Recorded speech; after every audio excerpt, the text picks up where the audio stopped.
Jangan lempar batu ya, jangan lempar batu. Jangan lempar batu. Jangan lempar batu, jangan lempar batu.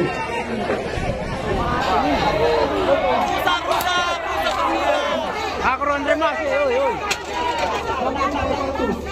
Aku.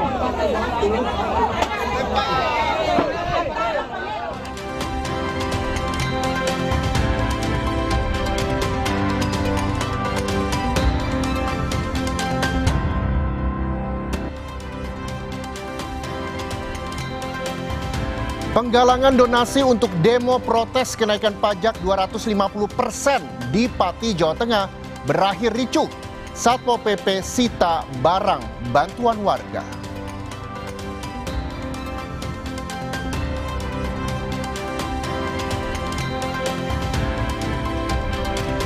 Diduga mengandung unsur kekerasan, Menteri Pendidikan Dasar dan Menengah melarang siswa bermain game Roblox.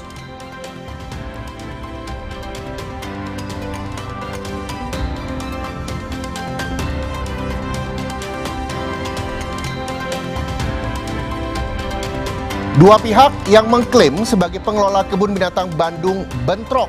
Keselamatan bayi-bayi hewan di dalam kandang terancam.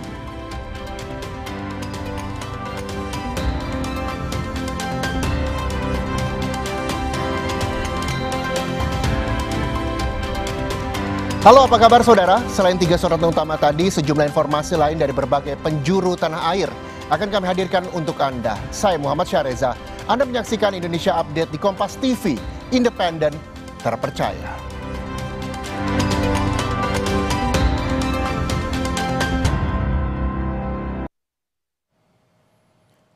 Unjuk rasa di depan kantor Kejaksaan Negeri Kabupaten Bulukumba, Sulawesi Selatan berakhir ricuh. Keluarga korban tabrakan maut memprotes tuntutan terhadap pelaku yang hanya 1 tahun 6 bulan penjara.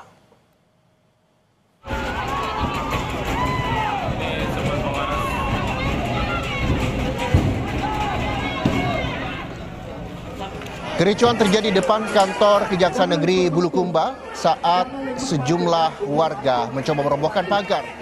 Massa juga melempari kantor dengan batu, memprotes tuntutan ringan terhadap pelaku tabrakan maut. Pihak keluarga korban tak terima, pelaku hanya dituntut 1 tahun 6 bulan penjara setelah menghilangkan nyawa 3 orang karena mengemudi dalam kondisi mabuk 27 Januari lalu. Keluarga menuding JPU menerima suap dari terdakwa. Pasalnya dalam beberapa kali sidang, pihak keluarga tidak dihadirkan.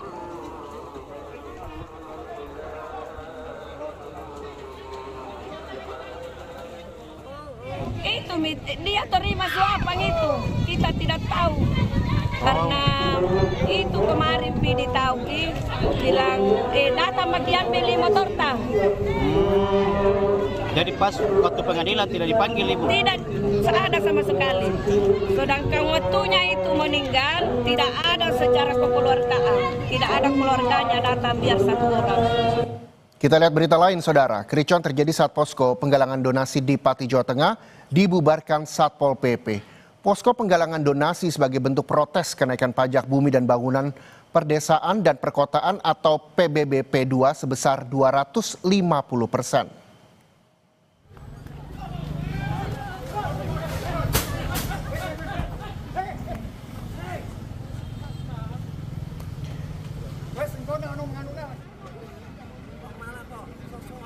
Cekcok terjadi saat Satpol PP membubarkan posko di sekitar alun-alun Pati dan mengangkut donasi dari warga. Petugas berdalih keberadaan posko donasi dinilai mengganggu ketertiban umum. Massa tak terima karena perwakilan Aliansi Masyarakat Pati Bersatu sudah memberi surat pemberitahuan kegiatan ke polisi dan tembusan ke Bupati.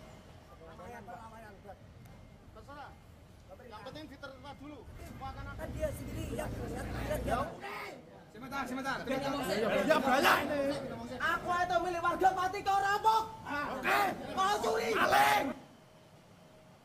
Massa yang tak terima barang donasi disita mendatangi kantor Satpol PP Pati. Mereka adu mulut dan saling dorong, memaksa masuk ke kantor untuk bertemu Kepala Satpol PP, namun dihalau polisi.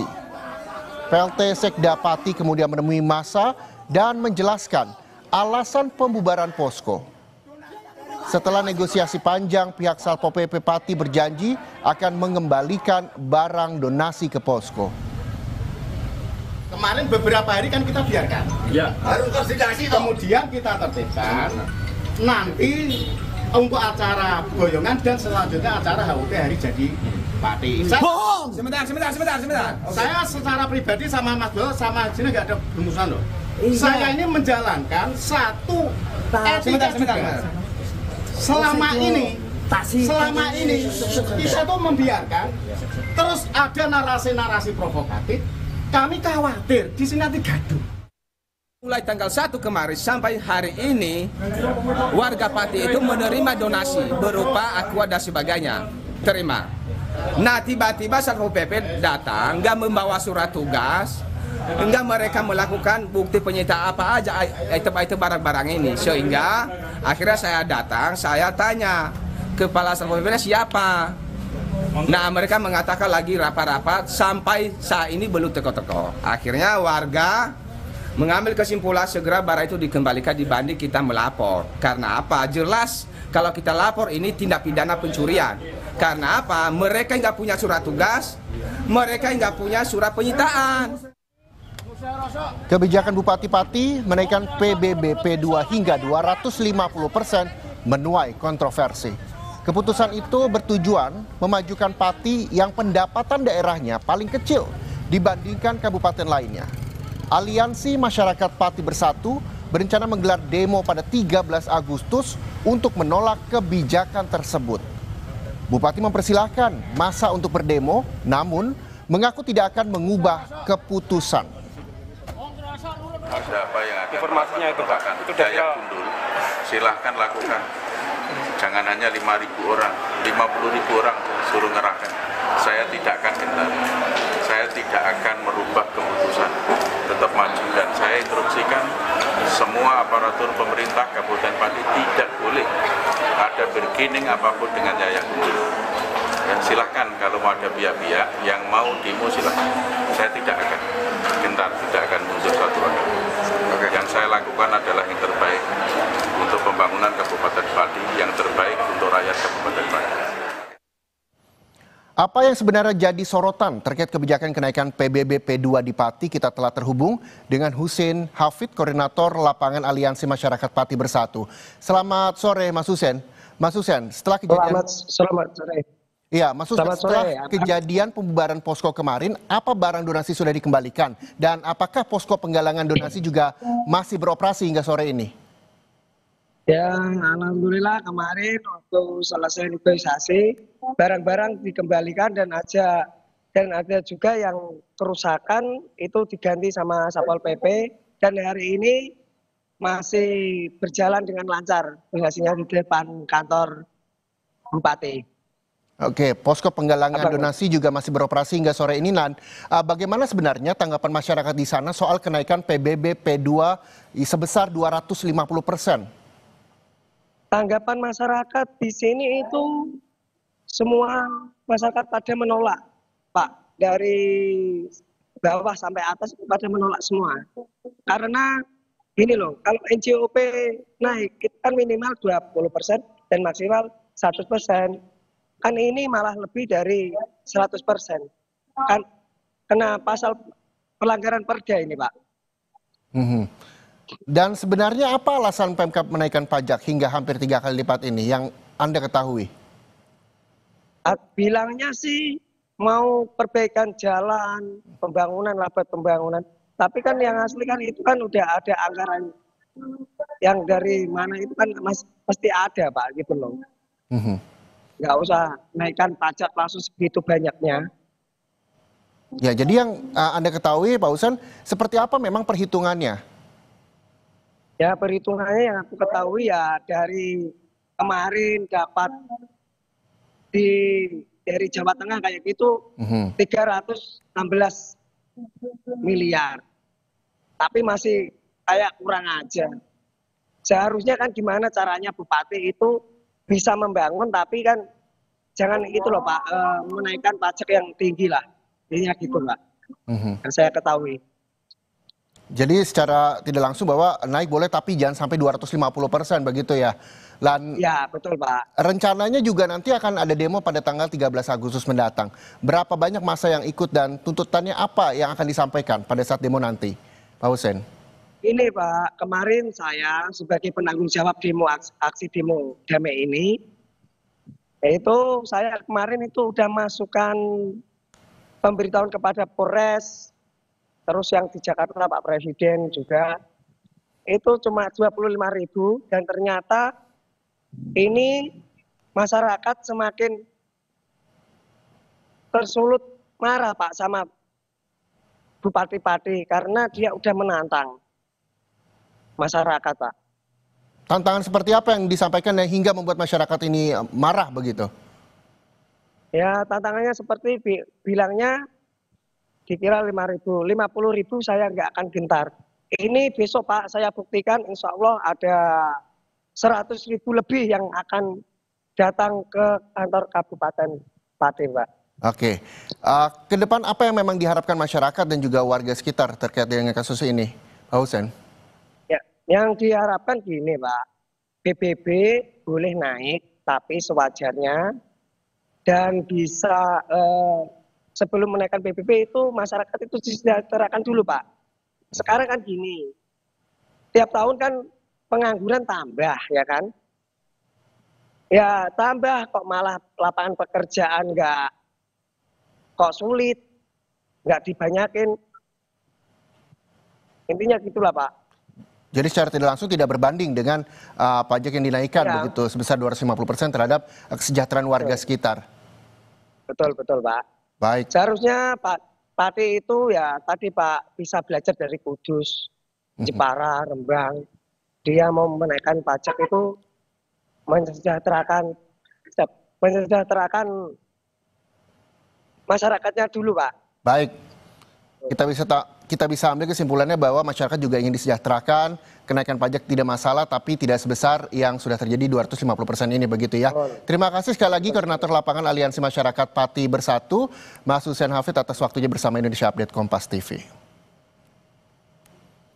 Dan saudara, usai jeda Indonesia Update masih akan kembali dengan berita soal polemik internal Kebun Binatang Bandung yang terus berlanjut. Kericuan terjadi saat dua pihak saling klaim sebagai pengelola kebun binatang.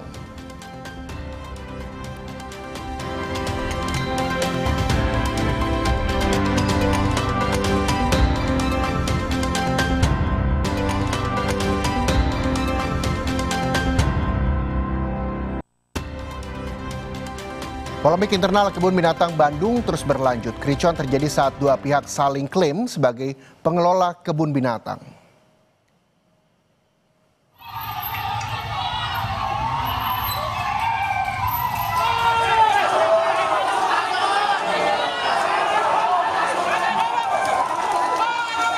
Sejumlah karyawan dari dua pihak yang mengklaim sebagai pengelola Kebun Binatang Bandung bentrok hingga membuat pintu gerbang masuk jebol.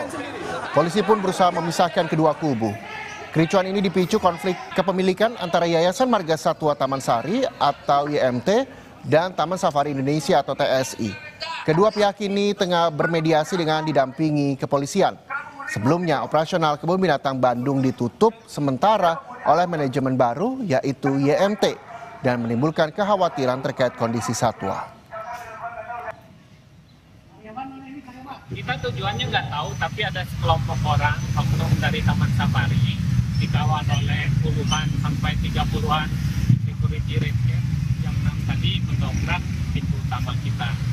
Dan mereka juga masuk ke dalam ruang manajemen, mengusir semua security kita dan juga karyawan kita yang berjaga di dalam. Yang juga jadi sorotan, saudara, dua pria mengaku polisi mengamuk dan menganiaya pengendara motor dan warga di Pulau Gadung, Jakarta Timur. Warga yang kesal akhirnya menangkap keduanya dan membawa ke Polsek Pulau Gadung.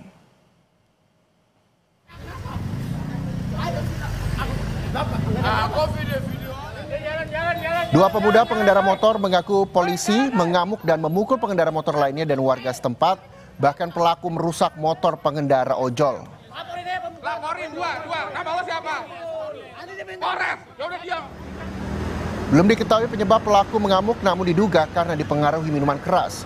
Warga dan pengendara lain yang kesal dengan ulah kedua pelaku langsung melumpuhkan pelaku dan membawa ke Polsek Pulau Gadung untuk diperiksa. Saya mau arah pulang, Bang. Saya mau pulang. Ya. Saya habis ngalong. Bener ya? Saya habis ngalong. Mana yang dipukul yang kepala palanya apa gimana? Iya, sampai kepala-palanya nih. Kalau di sini ada CCTV boleh lihat. Saya jalan dari situ, Bang. Kita beralih ke berita lain, Saudara. Kuasa hukum Laksamana Muda Purnawirawan Leonardi, Rinto Maha, buka suara soal klaim Mahfud MD tentang keterlibatan kliennya dalam dugaan korupsi satelit Orbit 123 dan user terminal Navayo di lingkungan Kementerian Pertahanan. Tim kuasa hukum Leonardi mengklaim telah menemukan sejumlah bukti yang menyatakan kliennya tak bersalah. Kuasa hukum Leonardi menyebut laporan hasil audit penghitungan LHAP tak menunjukkan adanya kerugian negara yang nyata. Tim kuasa hukum tengah menunggu jadwal sidang berikutnya. Dalam gugatan pra-peradilan, tersangka Leonardi yang dilakukan penyidik koneksitas Kejagung di PN Jakarta Selatan. Dalam wawancara di program Rossi Kompas TV pada Kamis 15 Mei 2025, Mahfud MD sempat menyebutkan nama Leonardi terlibat kasus korupsi satelit Kemhan yang berbuntut instruksi bagi prajurit TNI untuk membantu pengamanan di Kejaksaan. Di Senin juga ada, kan ada kalimat seperti itu, ya, dan merujuk kepada LHP.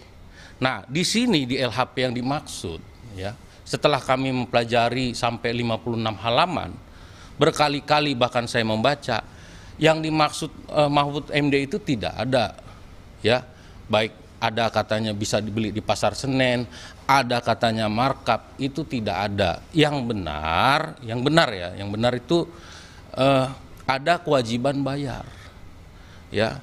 Di sini disebut kerugian negara, tapi ada kewajiban, ya, di halaman 55 kewajiban berarti potensi loss, bukan aktual loss, ya. Jadi belum ada negara di sini dirugikan secara langsung kalau kita mempelajari data-data yang dimaksud.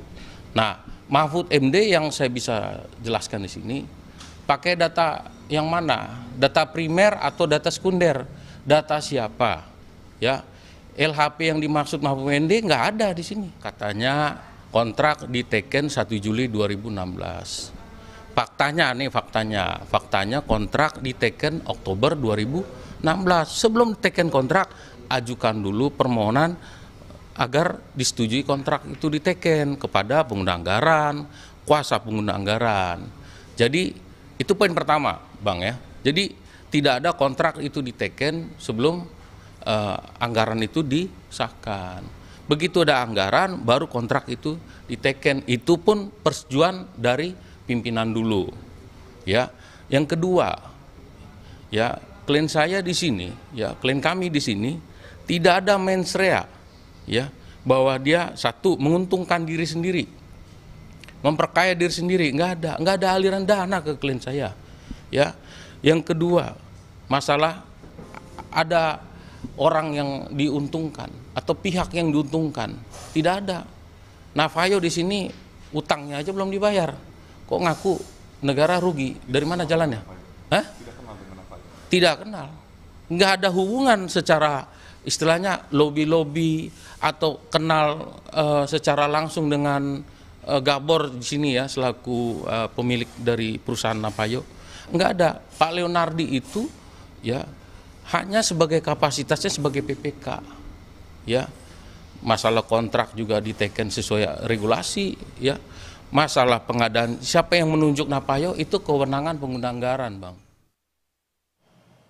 Dinilai mengandung unsur kekerasan, pemerintah tak ragu memblokir permainan Roblox. Kami akan hadirkan berita lengkapnya usai jeda di Indonesia Update untuk Anda.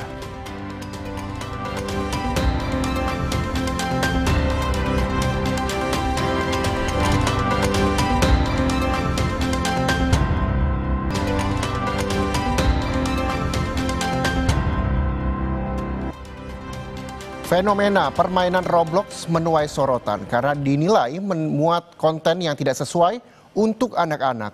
Pemerintah tak ragu memblokir permainan tersebut jika terbukti mengandung unsur kekerasan. Permainan daring Roblox kini tengah digandrungi anak-anak. Namun belakangan, permainan ini menuai sorotan karena dituding mengandung unsur kekerasan. Mendikbud Abdul Muti pun angkat bicara dan melarang anak-anak bermain Roblox. Ia menilai anak-anak belum mampu membedakan dunia nyata dan rekayasa, sehingga berpotensi meniru adegan kekerasan dalam permainan di kehidupan sehari-hari. Inilah yang sejak awal harus kita pandu anak-anak kita ini untuk mereka tidak mengakses informasi-informasi termasuk game-game yang mengandung kekerasan. Apalagi, mohon maaf, sebagian dari game itu juga ada sudah mulai disusupi dengan judi online dan sebagainya, sehingga karena itu maka penggunaan gawai oleh anak-anak ini semaksimal mungkin dibatasi. Kontrol orang tua sangat penting agar mereka tidak menggunakan media ini secara berlebihan. Hal senada disampaikan Menteri Sekretaris Negara Prasetyo Hadi menanggapi fenomena permainan Roblox. Pemerintah tidak ragu memblokir permainan yang mengandung unsur kekerasan. Dulu ya, tidak hanya game Roblox, apapun itu. Berarti nanti apakah akan dilakukan pemblokiran terhadap game tersebut atau gimana gitu, Mas? Ya kalau memang kita merasa sudah melewati batas, ya apa yang ditampilkan di situ mempengaruhi perilaku dari adik-adik kita, ya tidak menutup kemungkinan kita mau melindungi generasi kita, nggak ragu-ragu juga kita. Kalau memang itu mengandung unsur-unsur kekerasan, ya kita tutup, nggak ada masalah. Roblox adalah platform daring yang memungkinkan pengguna membuat dan memainkan berbagai permainan secara gratis. Meski populer, Roblox menuai kontroversi di berbagai negara karena berisiko mengandung konten-konten berbahaya bagi anak-anak, mulai dari ujaran kebencian, kekerasan, hingga seksual. Tim Liputan Kompas TV. Sorotan lain, saudara, diduga korsleting di bagian mesin sebuah mobil hangus terbakar di ruas tol Jakarta Cikampek kilometer 27A Cikarang Barat, Kabupaten Bekasi. Tidak ada korban jiwa dalam kebakaran tersebut, namun arus lalu lintas dari arah Jakarta menuju Cikampek sempat tersendat. Inilah video yang direkam pengendara mobil yang sedang melintas di ruas tol Jakarta Cikampek kilometer 27 Cikarang Barat, Kabupaten Bekasi. Terlihat api berkobar membakar habis seluruh badan mobil. Sebelum terbakar, diketahui mobil melaju dari Jakarta menuju Cikampek, namun mobil mendadak terbakar. Diduga kebakaran bersumber dari korsleting di bagian mesin mobil.